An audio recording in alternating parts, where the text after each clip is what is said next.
Eliphaz offers up his own worldly wisdom, saying that all of this is happening because of Job's sin, and that's why God is disciplining him.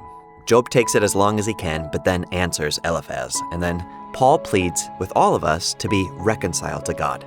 Today on 3 in 1, as we consider Job chapters 4 through 6 and 2 Corinthians chapter 5. Then Eliphaz the Temanite answered and said, "If one attempts a word with you, will you become weary? But who can withhold himself from speaking? Is not your reverence your confidence, and the integrity of your ways your hope? Remember now, who ever perished by being innocent? Or where were the upright ever cut off? Even as I have seen, those who plow iniquity and sow trouble reap the same. By the blast of God they perish, and by the breath of his anger they are consumed." Oh, no, you didn't, Eliphaz. Can you imagine? Can you imagine if all of my kids were killed?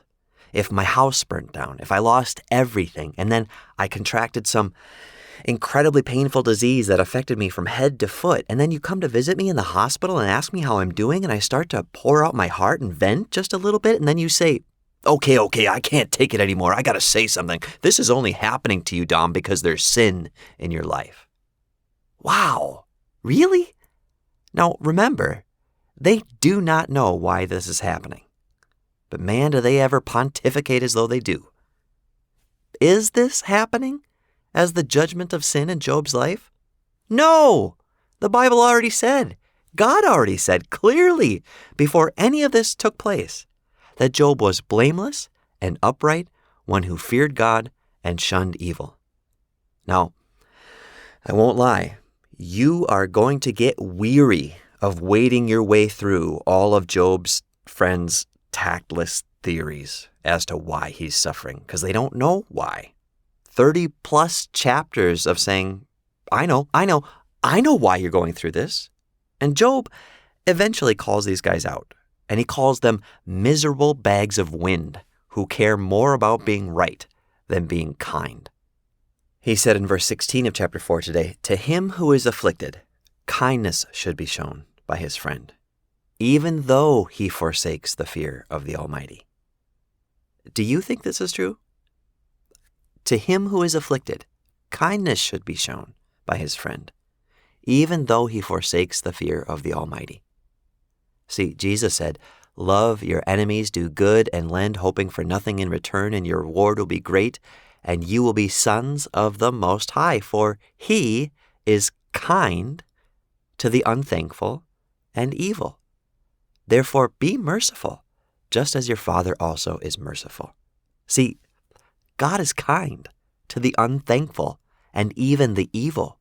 How much more so should we be with our brothers and sisters? See, love is patient and love is kind, and we're to love one another, and we're even to love our enemies. And this should be incredibly freeing for us, because it means that we do not have to fix everyone before we love them. We can just love them exactly as they are. Being kind to someone does not mean that you're co-signing their sin. Besides, once again, this is not why this is happening. This is not happening because of Job's sin, but they think so. But even if it was so, being kind to him would not be co-signing his sin. It would just be being obedient to Christ. And Job seems pretty hurt by all of this. The fact that his friends, even in the midst of all that he's been through, even they are not being loving towards him. Even they are not being patient. They're not being kind. And he blurts out in verse 25 of chapter 6, "How forceful are right words! But what does your arguing prove?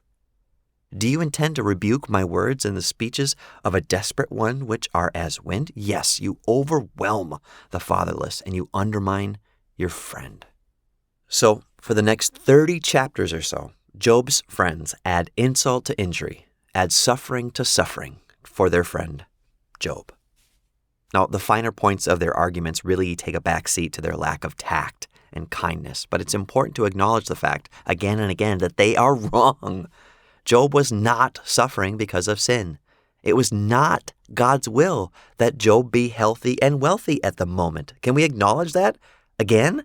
And can we also acknowledge that God offered up Job twice to be tormented by the devil, and he did all of this in complete righteousness, according to his purposes, apart from any sin on Job's part.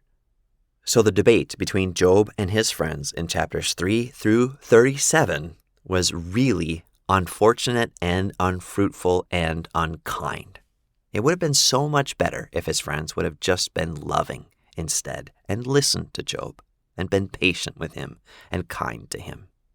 Now, on to our New Testament reading in 2 Corinthians chapter 5, where Paul speaks of being reconciled to God.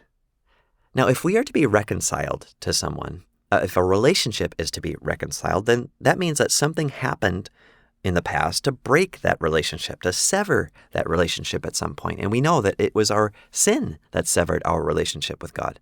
And that sin needed to be dealt with, paid for, removed, before we could be reconciled to God once again. And all of that happened in Christ.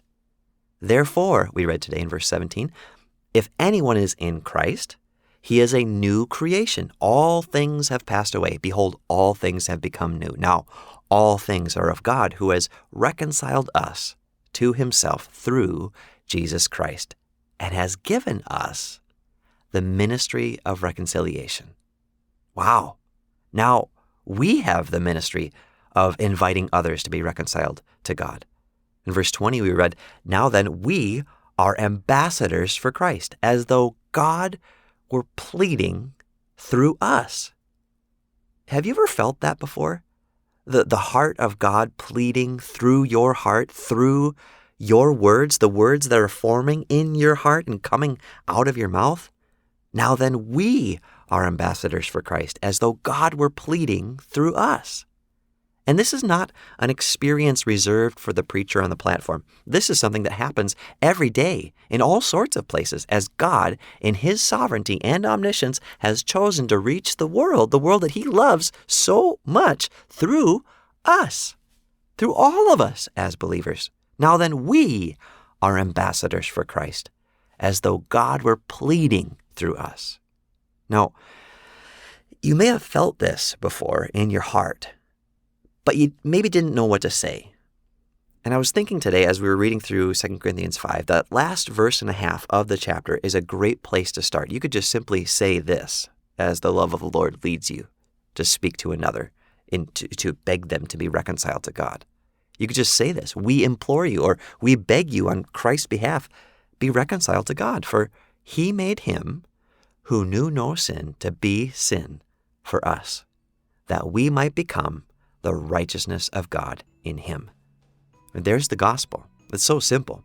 We beg you, please be reconciled to God. God made him who knew no sin to be sin for us, so that in him we might become the righteousness of God. It's the great exchange. It's the gospel. It's the good news. Please be reconciled to God. The price has been paid, and now he's just waiting for you. Now, listen to these last few words of this chapter in the Children's Bible. Come back to God. Christ didn't have any sin, but God made him become sin for us, so we can be made right with God because of what Christ has done for us. So, if that's you today, here we are. We beg you, be reconciled to God. He has done all the work. It is finished. He's now just waiting, and he's just waiting for your will. So, say yes to Jesus, please.